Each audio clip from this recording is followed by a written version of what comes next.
To make the ties, you simply fold over your fabric lengthways, and the right sides of course have to be facing to the inside. I'm going to make a little corner here. I think that would be quite nice, a nice little tip on my ties. You don't have to do that, but you can.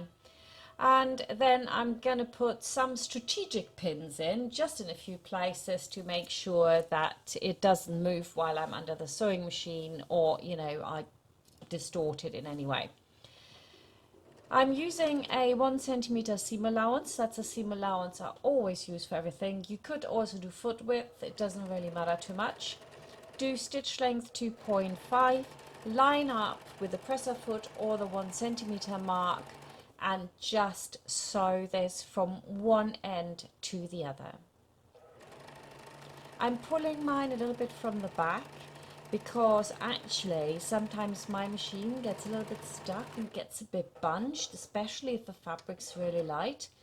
And when you come down to the tip, reduce your stitch length to about 1 and do a slightly rounded tip, and you will see that that will give you a much better result, because you're able to manipulate that corner to come out really nice and sharp and give you a beautiful tip.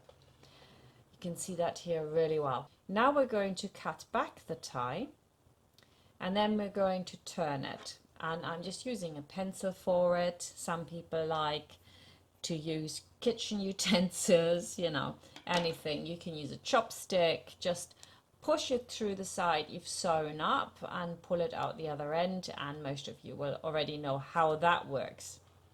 Now, before we start ironing this, we're going to lift out that tip with a needle or pin, and if it comes out like a little bit too rounded, the beauty is that you can push it in with your pin and create a really sharp corner that you just have to iron now. And once that's done, I'm going to show you a little trick now how to get that tip really well, because very often the machine gets stuck, either eats the fabric or makes a loop underneath it. So if you pull a double thread through the tip of your tie, this will not happen. So we're going to go over to the sewing machine. Stitch length is now 3.5, and I'm lining it up with one of the fixed points on my presser foot. And I literally can put my hand in front of it. I am not actually looking at what I am sewing.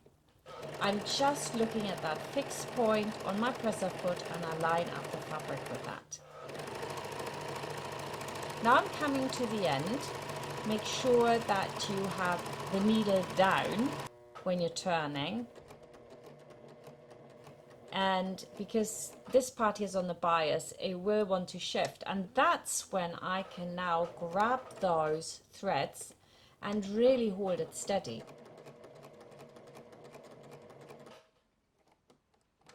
It's really brilliant. Don't go too far into the tip, because it will eat it up. The household machines are not like industrial machines. And now I can pull the threads from the back. And where it usually hammers in this one position, now it lifts it over really well, and you get a pristine finish. Come back down the other side again, line up your fabric with a fixed point.